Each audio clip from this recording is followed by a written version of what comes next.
Joining me now is the Shadow Minister for Climate Change and Energy, Ted O'Brien. Thank you for joining us. Will you support the government's gas price cap and compensation package for households through the Parliament this Thursday? Wonderful to be with you this morning, Andrew. And I think what we just saw from Chris Bowen was the same excited panic that we saw about this time last year when Chris Bowen and Anthony Albanese looked the Australian people in the eye before Christmas, promising them that household power bills would come down by $275. They've been in power now for well over 6 months. Power prices have gone in the other direction. And again, before this Christmas, they're coming out, this time, with a promise to knock off $230 from people's power bills next year. So I think we've read this book before. We know how it will end. And I predict, again, it'll be this time next year, we're hearing the same hollow promises from a government that has proven to be completely inept. And that's the problem we have today.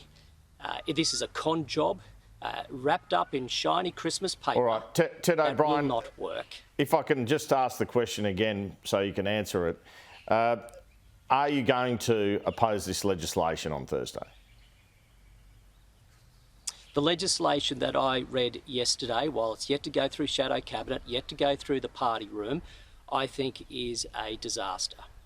And it is a monster in the making, because not only will it fail in the short term, but it is going to have a disastrous effect on the industry over the longer term, because it kills supply. And I doubt very much my colleagues are going to stand by and have the Australian economy ruined by a government that cannot explain this package, has not modelled this package, and has no implementation plan for this package. All right, well, Chris Bowen says, why should gas companies charge more than $12 a gigajoule? And he says, why would you be of the view that they should?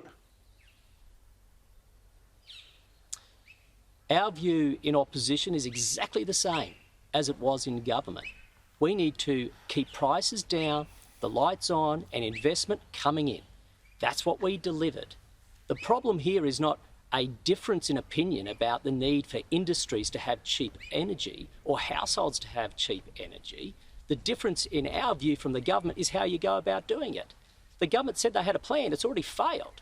Now they're coming up with a new plan, and I'm telling you it will fail.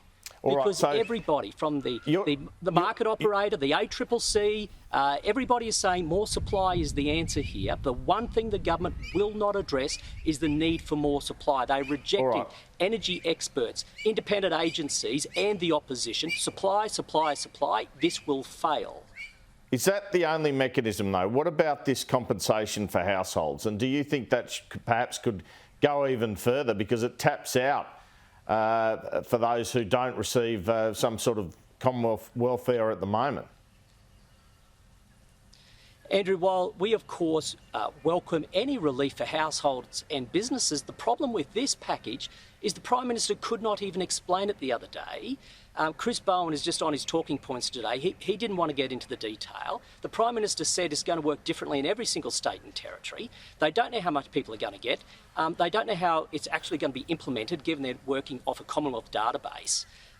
So again, they are calling for the Parliament to sign off on something, and they have no idea how it's going to work. And it's not the first time they've done this. They've had 6 months to come together with a package, and all we see today is a cobbling together of manic thought bubbles presented as one comprehensive package, and it's not. It will fail, and the Australian people know we'll be here again next year with high prices and probably a higher risk of blackouts.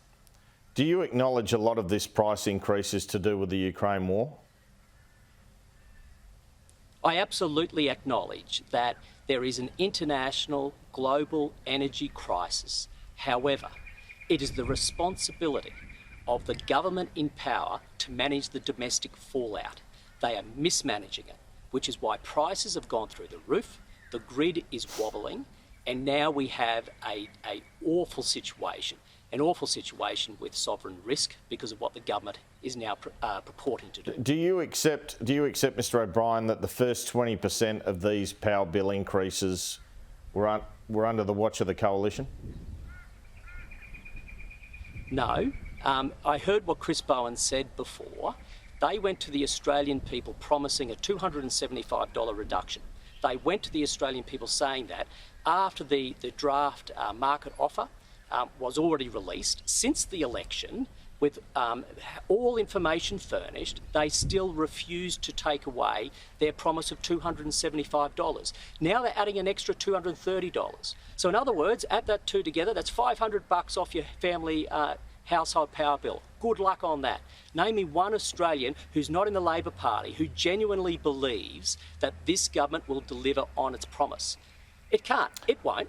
And Chris Bowen is being fundamentally dishonest with what he's telling the Australian people. The difference now, though, is he's in government. So when he fails to deliver, that dishonesty will be completely disclosed to the Australian people. Everybody knows they cannot deliver, they don't understand economics, and here we are, prices have gone up and the grid is wobbling and investment is down. Do you agree with the government's plan to boost investment in transmission lines and renewable energy? Do you support that plan? Well, before I answer that directly, let me make a point here. Chris Bowen trying to criticise the coalition when it comes to renewables, with all of their talk, guess what, Andrew? Investment in renewable energy is down under the Labor watch. Down, not up, down. Again, they cannot deliver. As for the coalition's plan, our view is that we want to see renewables succeed, not fail. The problem with taking gas out of the market is you're not going to give them the opportunity to succeed. You're taking away the ability of existing capacity to firm them up. But when it comes to their plan for renewables and transmission lines, the scale and speed of it is unrealistic. It is going to cost Australians a fortune, $320 billion, that's with a B, billion dollars for the network investments alone. Now, that'll be paid for by energy users and taxpayers. This is their plan, 20,000 solar panels a day until 2030, 40 wind turbines a month until 2040, at least 10,000 up to 20,000 kilometres of transmission lines with complete disregard for regional communities. This is Labor's plan, and they're saying it's going to be cheaper. We all know the truth. We're already seeing the prices. It's going to be more expensive, but that's what Labor do. Do you expect to take a plan to the next election to introduce nuclear energy to this country? I won't be preempting today what policy we'll be taking to the next election. But what I can say is Labor's approach right now is not working. It is not working. Its plan to decarbonise the Australian economy is leading to, in fact, a decapitating of the Australian economy. We will have a different plan, a plan that delivers not just emission reduction, but price reductions and stability in the grid.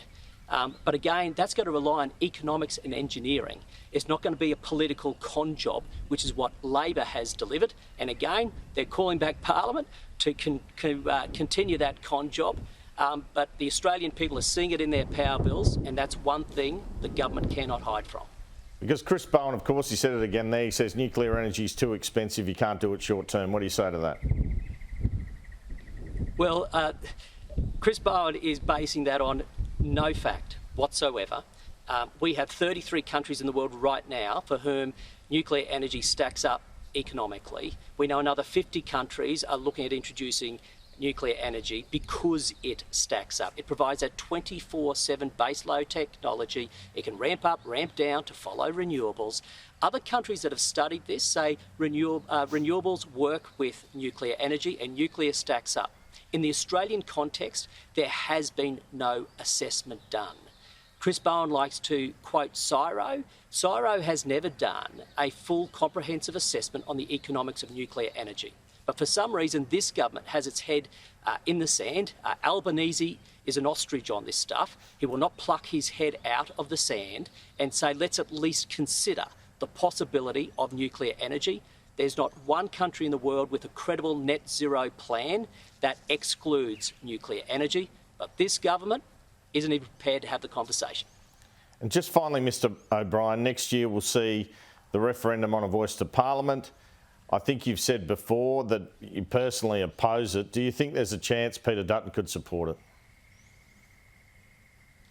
Well, you know what? You've segued into a topic which comes back to a very similar theme, Andrew. No detail. No detail whatsoever. The government is recalling Parliament on energy next week without any detail behind it, and they're taking the country into a year where they want to have a referendum on a voice for which it has no detail. We don't like responding to thought bubbles. And right now, the voice is nothing more than a thought bubble until Anthony Albanese does what he hates doing, and that is presenting some detail to the Australian people. Then the Liberal Party in the coalition party room will wait to see. Ted O'Brien, thanks for your time this morning.